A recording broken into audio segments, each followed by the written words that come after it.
Welcome. SLST 11-12 যে interview পর্ব চলছে তার শেষ ল্যাপে এসে কিন্তু সব রিজিয়নে, নর্দার্ন বলুন, ইস্টার্ন বলুন, সাউথ ইস্টার্ন বলুন, ওয়েস্টার্ন বলুন, সব রিজিয়নে কিন্তু একটা ট্রেন্ড লক্ষ্য করা যাচ্ছে। ডেমো দেওয়ার ধরনের পুরো পরিবর্তন নিয়ে এসছেন কিন্তু এক্সপার্টরা। প্রথম দিকে যে অভিজ্ঞতাগুলো, আমি বহু অভিজ্ঞতা শেয়ার করেছি, আপনারা বিভিন্ন সোর্স থেকে, ক্যান্ডিডেটদের কাছ থেকে যে অভিজ্ঞতাগুলো পেয়েছেন, কিছুদিন পর অর্থাৎ লাস্ট 2-3 দিন ধরে কিন্তু দেখা যাচ্ছে ডেমনস্ট্রেশন দেওয়ার ধরনটা পুরো বদলে যাচ্ছে। ফলে প্রার্থীরা এতদিনের অভিজ্ঞতা নিয়ে যে প্রস্তুতি নিয়ে যাচ্ছে, অনেক ক্ষেত্রে কিন্তু তারা ভ্যাবাচাগা খেয়ে যাওয়ার উপক্রম হচ্ছে, বা অনেকে আবার কিন্তু পরিস্থিতি সামাল দিয়ে এসছে। এই সমস্যাটার থেকে বেরোনোর জন্য আমাদের এখন থেকে যারা নবম দশমের এখনো বাকি আছেন, পুরোটাই বাকি, বা একাদশ দ্বাদশের যারা এখনো পর্যন্ত বাকি আছেন ইন্টারভিউয়ের জন্য, তারা কিন্তু এই কয়েকটি বিষয় একটু দেখে যাবেন, এটা আমার অনুরোধ আপনাদের কাছে। কারণ আমার যে গ্রুপ ছিল সেখান থেকে সব রিজনে বহু প্রার্থীরাই যাচ্ছেন। প্রথম দিকে যেটা কি হচ্ছিল যে আপনি দিন, আপনার মতন একটা ডেমো দিন, কাউকে 2 মিনিট 3 মিনিট টাইম দিচ্ছিল, কাউকে কাউকে একটু বেশি সময় দিয়েছে। অর্থাৎ ডেমো দেওয়ার ক্ষেত্রে আমি প্রার্থী, আমার স্বাধীনতা ছিল। কিন্তু এখন যে ট্রেনটা, গত দিনের যে অভিজ্ঞতা, নর্দার্ন রিজিয়ন থেকেও লাস্ট যে ইয়েটা এসছে, অন্যান্য রিজনে বর্ধমানে একজন, উনি বর্ধমানের যিনি ছিলেন উনি 3-4 দিন আগে দিয়েছেন, আমাকে পাঠিয়েছেন অভিজ্ঞতাটা কালকে। সেখানেও একই, যেটা বর্ধমান রিজিয়নের যেটা হয়েছে 3-4 দিন আগে, তাকে বলেছে, তিনি প্রথমে একটা ডেমো দিতে চেয়েছেন, বলে না এটা বাদ দিয়ে দিন। দ্বিতীয়তে বলছে মনোযোগ, বলে না মনোযোগে কিন্তু আমাদের কোনো মনোযোগ নেই। থার্ড উনি আর একটা বলেছেন এটা বাদে। অর্থাৎ তাকে 3টে টপিক চেঞ্জ করে বলছে স্যার আমি 4 নম্বর টপিকে পেরেছি, এবং আপনি বলেছিলেন মিনিমাম 4টে সেমিস্টার থেকে 4টে টপিক স্থির করে যেতে, আমি বেঁচে গেছি। আমি বলি না, এটা আপনার বাঁচার ব্যাপার নেই, আপনি যোগ্য শিক্ষার্থী, নিশ্চয়ই অন্য কোনো টপিকেও পেতেন। উনি 54 স্কোর করেছেন ইডব্লিউএস এসে। আর যেটা আপনার যে আর একজন, যেটা ওয়েস্টার্ন রিজন থেকে, ওনাকে বলেছেন যে সাবজেক্ট থেকে এক্সপার্টরা চুজ করে দিয়েছেন যে আপনি এই বিষয়টি পড়ান, এবার এই বিষয়টি পড়ান ডেমনস্ট্রেশনে। আরও 2-3টে জিনিস বলবো আমি। ফলে দেখুন, কোনো একটা টপিক বলে দিল, আপনি একটা বা দুটো ডেমো রেডি করে গেছেন, সেই কমন না পড়ার চান্সটাই বেশি। সেক্ষেত্রে তাহলে কিন্তু সমস্যা হতে পারে। এর উপায়টা বলছি।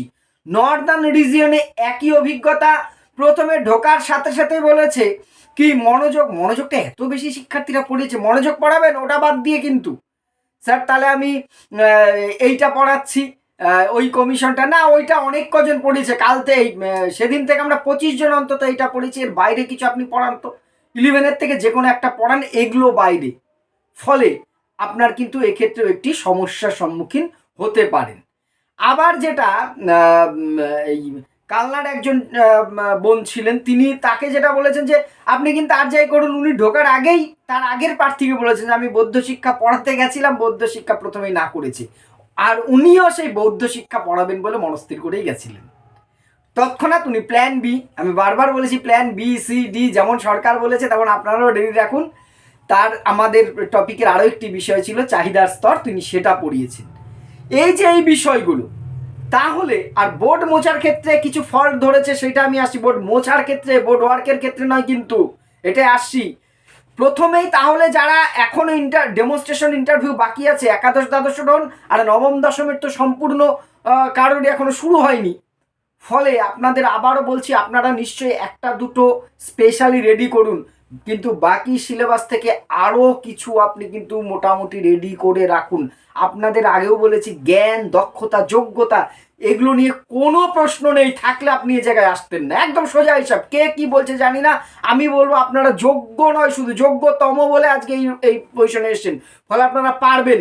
শুধু একটি বা দুটো রেডি করে কারো কথায় আপনারা যাবেন না দয়া করে। হ্যাঁ, প্রথম দিকে যাদের পড়বে তাদের একটু প্লাস পয়েন্ট, প্রথম দিকে বলতে দিনের প্রথমে বলছি না, প্রথম তারিখগুলোতে, যেমন এডুকেশনের 16 তারিখ থেকে শুরু করে 24 তারিখ, 16, 17, 18, 19 পর্যন্ত এই সমস্যাগুলো হয়নি, তারপরের থেকে এই সমস্যাগুলো শুরু হয়েছে। কারণ আমি সাপোজ ধরুন এক্সপার্ট হিসেবে বসে আছি, যে আসছে তারা কমন 2-3টে জিনিসই পড়িয়ে যাচ্ছে।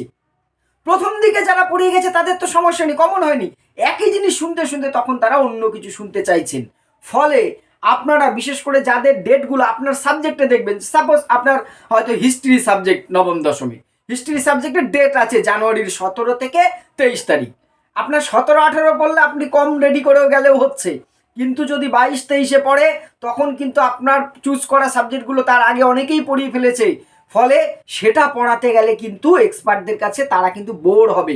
তাই আপনাকে কি করতে হবে, প্ল্যান BCDEFG যাই বলুন না কেন, অনেকগুলো টপিক যা আপনার জানা জিনিস, অজানা কিছু নয়, সেইগুলো একটু দেখে রাখুন, জেনে যান, আপনার কিন্তু সুবিধা হবে।